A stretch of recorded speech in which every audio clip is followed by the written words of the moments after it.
maior que eu dava falando mais ou menos sobre esse tema, né, do panorama da leitura no Brasil. Eu trago aqui alguns dados de algumas pesquisas, todas elas estão citadas aí na parte inferior do slide, e eu queria tornar isso público agora. Na verdade já era para eu ter feito esse vídeo há algum tempo, só que acabou que eu demorei, fiquei postergando para publicar esse vídeo, e ele está até um pouco desatualizado. A maior fonte dos dados que estão sendo usados para fazer esse vídeo são de uma pesquisa realizada pelo Instituto ProLivre em 2019. Acontece que essa semana o Instituto ProLivre lançou outra pesquisa, então alguns desses dados já estão desatualizados, mas eu decidi fazer esse vídeo mesmo assim, e depois futuramente eu faço uma versão mais atualizada, né? Mas mesmo assim, 2019 foi mais ou menos 4 anos atrás, né? 4, 5 anos atrás. Então ainda é algo muito recente, né? Bom, segundo os dados da pesquisa Retratos da Literatura no Brasil, divulgada em 2019, os não leitores, ou seja, brasileiros com mais de 5 anos que não leram nenhum livro, nem mesmo em parte, nos últimos 3 meses, representam 48% da população, equivalente a cerca de 93 milhões de pessoas. Esse dado aqui, para a pesquisa mais atual, piorou. Ele passou de 48 para 53. É a primeira vez na série histórica, desde que esses dados começaram a ser coletados, que o número de não leitores é superior ao número de leitores. Mas dentro desse contexto da pesquisa, né? A pesquisa considera não leitor os brasileiros com mais de 5 anos que não leram nenhum livro, nem mesmo em parte, nos últimos 3 meses. Então, é a primeira vez na história desse país, nesse período agora. A pesquisa foi publicada agora, recentemente, essa semana, né, em 2024, então provavelmente os dados são de 2023, alguma coisa assim, né, a coleta dos dados. É a primeira vez na história que nós temos um número de não leitores maior do que o de leitores. Ainda falando sobre a pesquisa de 2019, as maiores quedas no percentual de leitores foram observadas entre as pessoas com ensino superior, passando de 82% em 2015 para 68% em 2019. Eu não sei o que mudou de 2019 para 2024, mas eu olhei rapidamente a pesquisa e eu acredito que também deve ter piorado esse número aqui. Deve ter havido uma pequena queda também. Isso é muito triste de informar, porque a gente imagina que a comunidade acadêmica, né, os universitários, os professores, são as pessoas que têm mais interesse em conhecimentos, que têm mais, sabem dar maior valor ao conhecimento. E ver que percentualmente, né, não é valor absoluto, é em termos percentuais, o grupo que mais deixou de ler foi o grupo universitário, demonstra claramente que tem algo muito errado acontecendo no Brasil, né? O Brasil está nos últimos colocados em rankings sobre leitura, e eu vou já apresentar algumas comparações com outros países, mas veja, essa matéria, né, foi publicada aqui em 2023. Com os dados mais atuais de 2024, se a gente não estava no último, a gente está beirando o último, porque as coisas só pioraram de 2019 para cá. Bom, então, segundo aqui o Instituto ProLivre, o número médio de livros lidos por ano pelo brasileiro é 5. E os livros lidos completamente são 2,5. 2,5 livros por ano é a média do que o brasileiro lê. Vamos comparar isso com outros países, né? E as fontes estão todas citadas aqui, quem quiser ir atrás, enfim. O Canadá, a média, isso aqui é a média, de 17 livros por ano completos, lidos completamente. 17 livros, ou seja, se isso é a média, tem gente que lê 30, 40, 80 livros por ano, né? Obviamente vai ter também pessoas abaixo da média, mas 17 como a média, olha para a média brasileira, 2,5. Significa que tem gente que não lê nenhum livro ao longo do ano, né? E mesmo aqueles que estão mais distantes da média, devem ler o que? 8, 9, 10. Os Estados Unidos aqui, 12. E aqui do outro lado do espectro, né? A Argentina, 1,6. E a Venezuela, 2. Nós estamos, em relação à pesquisa de 2019, à frente da Argentina e da Venezuela. Porém, se você olhar os dados mais atuais, né, nós caímos aí desses 2,5 livros lidos completamente por ano para 2,04. Ou seja, a gente está praticamente empatado aqui com a Venezuela. E eu creio que essa fonte aqui de 2017 não esteja retratando a situação atual da Argentina, né? Afinal já foram 7 anos desde que esse dado foi publicado, mas provavelmente deve ter aumentado um pouco aqui a relação dos livros lidos por ano na Argentina, e portanto eles devem estar praticamente empatados com a gente, se é que já não passaram, né? Nós estamos numa situação muito complicada, né, em termos de leitura. Um aspecto interessante dessa pesquisa é que ela mostra aqui, ó, o que gosta de fazer em seu tempo livre. Eles perguntaram isso para as pessoas ao longo desses anos, né? Então observe aqui, por exemplo, assistir televisão. 77% das pessoas dizem que fazem isso no seu tempo livre em 2007, 2011 85, ou seja, houve um aumento de 2007 para 2011. Aí aqui começa a baratear os processos de internet e tal. Aí a televisão ganha perde um pouco de espaço e vai perdendo mais espaço ainda, né? E observe que há um notável aumento aqui na segunda tabela para a internet. Enfim, aí tem vários outros atributos que você pode estar olhando aqui com mais cuidado. As redes sociais também tem um crescimento notável. E ler livros em papel ou digital, né? Aqui a série histórica não estava sendo construída ainda, e a partir do momento que começou-se a anotar, ela em declaração permaneceu sem alteração, né? Em relação aos dados mais atuais, provavelmente houve uma queda, né? Eu só vou poder falar isso com propriedade depois que eu ler o relatório completo, né? Mas enfim, para que isso aqui serve, né? Observe que houve uma queda no tempo livre que era gasto anteriormente com a televisão.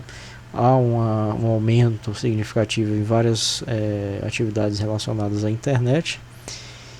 E as leituras físicas, né, por exemplo, jornais, elas houveram assim, quedas significativas. E, bom, isso obviamente tem mudado o cenário da leitura no Brasil, né? E aqui tem uma outra reportagem da BBC, eu extraí da BBC, né, que mostra os países mais sociais, o tempo médio gasto em redes sociais. E olha só, em 2019 e 2018, em relação a minutos, o Brasil está ocupando aqui as primeiras posições. Nós somos um dos países mais conectados, né, mais gasta tempo na internet. É curioso que, olha só a posição dos Estados Unidos, a China, a Rússia, a Índia, né?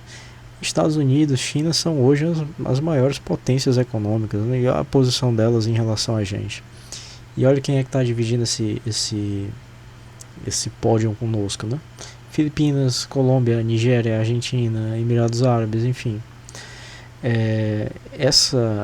Isso diz alguma coisa a respeito desse cenário da leitura, né? Por que nós estamos evoluindo, né? Perdendo essa capacidade de ler, lendo cada vez menos.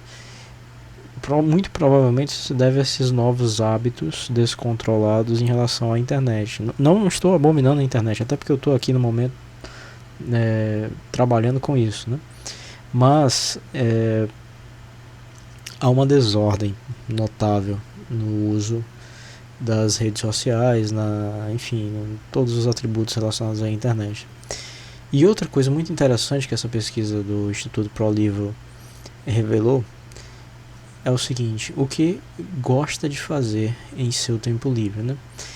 Ele compara o leitor ao não leitor. De novo, não leitor é aquela pessoa que não leu nem todo nem parte nenhum livro nos últimos 3 meses. Leitor é aquele que leu em todo ou em parte um livro nos últimos 3 meses. Bom, a grande maioria dos não leitores dizem que não leem porque a principal causa, né, é porque não tem tempo.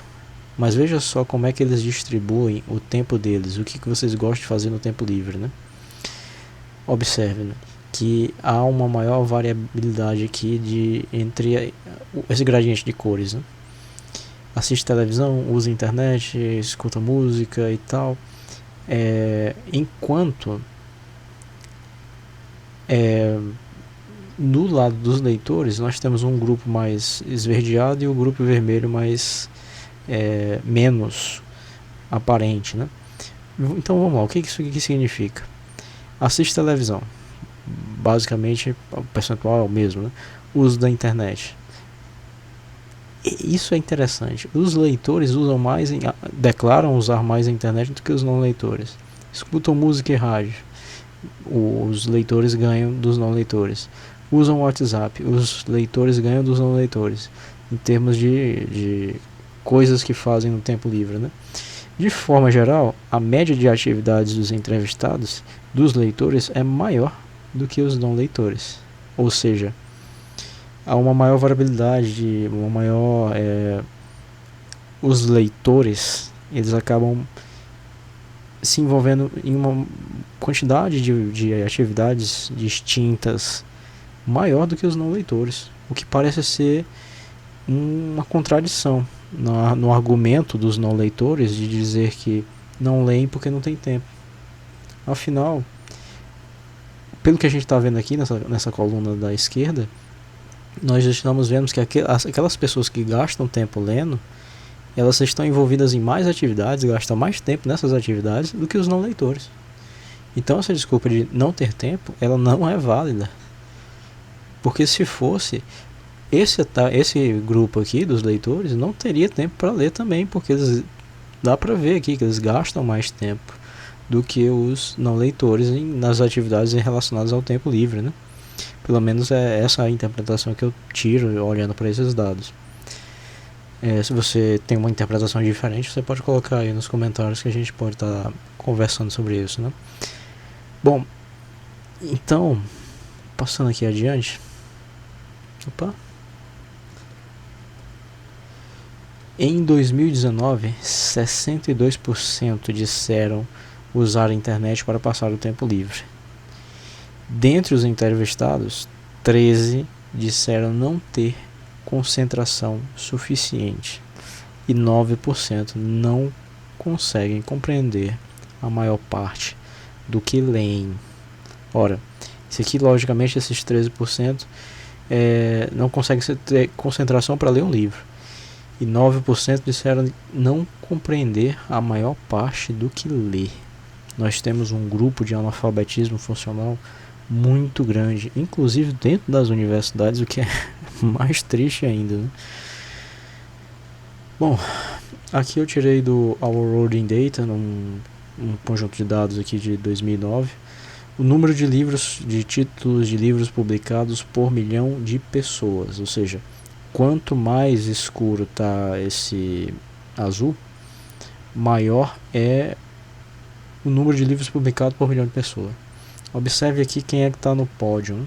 E aqui tem o mesmo gráfico, eu acho, né? O número de livros publicados o mesmo gráfico, só que agora em termos de linha, com a evolução da série temporal, né?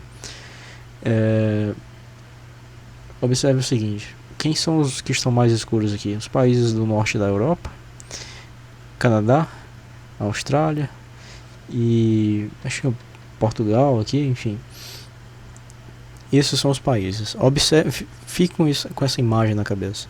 Agora vamos passar para o próximo dado.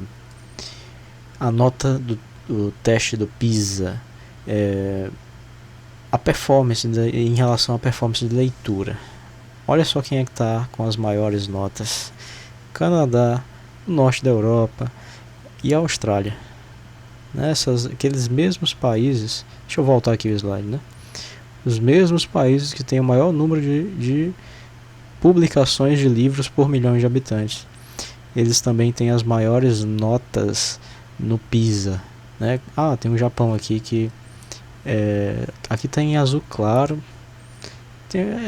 Enfim, não é uma regra, mas é uma correlação notável, né, digamos assim. Ou seja, o que a gente está vendo com isso? Os países que têm esse maior incentivo para a publicação de livros, eles acabam tendo uma maior variabilidade, provavelmente, né, de diversidade de gêneros literários, e acaba que sempre alguém encontra um livro que lhe agrada, né? Acaba encontrando um livro que tem um tema que lhe agrada, e provavelmente isso está relacionado também a essa performance no PISA, né? As maiores notas. Observe a diferença entre os primeiros colocados aqui, pelo menos esses aqui que eu coloquei na coluna, né, nesse gráfico. Finlândia, Japão, Nova Zelândia, Alemanha, eu acredito que aqui é Suécia, Estados Unidos, China, Austrália, Argentina, e a gente aqui embaixo, o Brasil, com 400 e alguma coisa, né? Isso em 2009. Bom, então, acho que a melhor forma de eu encerrar esse vídeo, porque foram muitos dados negativos, eu realmente não gosto de noticiar esse tipo de coisa, porque eu fico triste, sabe, com esse índice de leitura tão baixo, com a gente vê a educação, muito se fala, a educação não é valorizada pelos políticos, pelos não sei o que. Na verdade é que nós mesmos não estamos valorizando, a gente não lê, a gente não tem interesse. A maioria dos brasileiros, pelos que mostram esses dados, eles simplesmente não querem ler, não vê interesse nisso, não vê motivação nisso, e é um pouco culpa nossa, né? É mais culpa nossa do que questão de política pública, enfim, né? Eu vejo dessa forma, sabe? É um problema cultural. O brasileiro, ele quer imediatismo, ele quer o benefício imediato, né? E a leitura não traz benefício imediato, né? É uma coisa que leva um certo tempo, né? Bom, bem, então eu queria recomendar alguns livros para a gente tentar ir mudando um pouquinho essa realidade, né? Esse aqui, com certeza, de todos os livros que estão nesse slide, esse aqui é o melhor, Armas, Germes e Aço.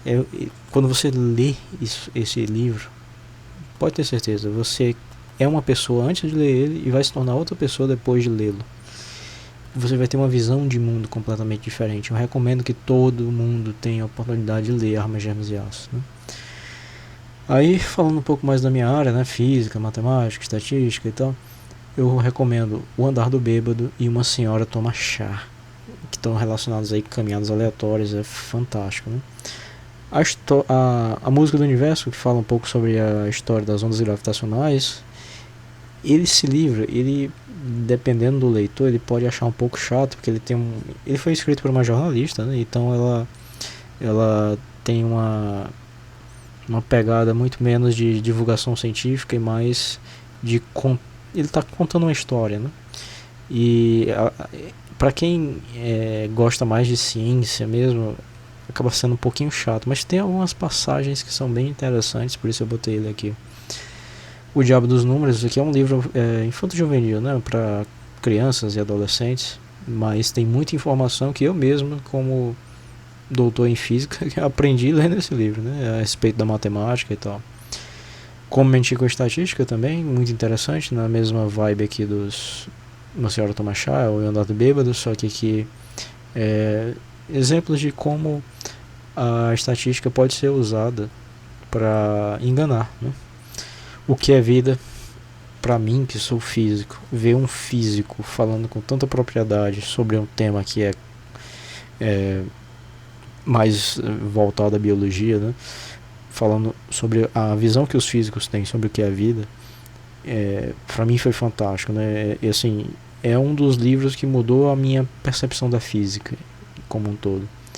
O Enigma Quântico, extremamente didático na maneira de explicar a mecânica quântica. Inclusive eu estou fazendo aqui um jogo baseado em uma história que está contida dentro desse livro.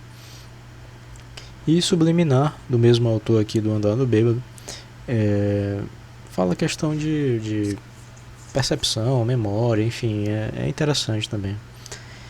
E obviamente eu não ia deixar de divulgar os meus próprios livros, esses dois aqui, Graças à Graça, é um livro sobre o bom humor, contando a passagem, histórias de personagens da Igreja Católica, né, santos, padres, papas, enfim, e passagens, a maneira como eles usam o bom humor para resolver conflitos, enfim, como eles usam o bom humor no dia a dia, né? E Física Sem Equações. Física Sem Equações, apesar do título, né, ele é um livro sobre a história da física. De fato não tem equações, mas as pessoas me perguntam muito, né, o porquê desse título. É porque realmente eu não queria botar equações. Eu achava que isso ia assustar os leitores, principalmente as pessoas que já declaram que não gostam de física. E por isso eu escolhi esse título para ver se eu conseguia captar aqueles leitores que mesmo aqueles leitores que não conseguem sentir interesse pela física por ter medo da matemática, das equações e tal.